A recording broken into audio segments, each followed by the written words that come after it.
જય માતાજી મિત્રો, જય શ્રી કૃષ્ણ। જો કાલે આપણે વાડીએ ગયા હતા ને તો વિશાલ કે અહીંયા આવ્યો તને એક વસ્તુ બતાવડું। મેં તો કીધું શું બતાવવાના છે કોણ જાણે।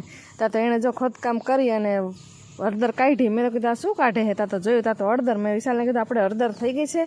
તો કે હા, આપણે કેટલા 4 મહિનાથી વાવી છે, એનું ફળ તો હવે આપણને મળશે ને। તો એણે જો હવે આપણને હળદર કાઢીને દેખાડી। મેં કીધું ઓહો, આપણે વાવ્યું તો એનું ફળ મળી ગયું એમ ને? તો કે આ જો આવ્યું એ ફળ આપણને મળી ગયું।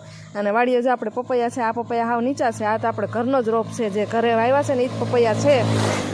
અને આપણું સોયાબીન જો હવે પાકી ગયું છે અને હવે આપણે હમણાં થોડાક ટાઈમમાં વાઢવાનું છે। ને આ જો મીઠો લીમડો છે આપણી વાડીએ મસ્ત મજાનો। અને આ બાજુ જો બીજા પપૈયાના ઝાડ ને એવું બધું ઘણું બધું છે અને ગુલાબ ને એવું ઘણું છે। ને આ જો અળવીના પાંદે આપણે વાડીએ ઘણા સરસ મજાના થયા છે। આપણે જો પાન છે કેટલા બધા। હવે આપણે હમણાં ઢોકળા થોડાક દિવસમાં બનાવવાના છે। અને આમાં જો ખડ વાતતા હતા ને તો ત્યાં મને ઈંડા જોવા મળ્યા। વિશાલને પૂછવા કેના છે? તો કે લાવરાના ઈંડા છે। હવે એમાં બચ્ચા ક્યારે થશે એ તો આપણને ખબર નથી। અને આ ખડ વાઢીને જો અમે જ્યાં ઘરે ગયા ને ત્યાં તો અમારા ટાઈસનભાઈ મીંડા અમને કરતો બતાવવા। મેં કીધું આ શું કરે છે? એલા તો કે મારો એક પગ ગાયબ થઈ ગયો, જોયો મેં જાદુથી ગાયબ કર્યો। મેં તો કીધું લે આને તો શું થઈ ગયું છે વરી? તો ભાઈએ જો બતાવ્યો આપણને ચોથો પગ।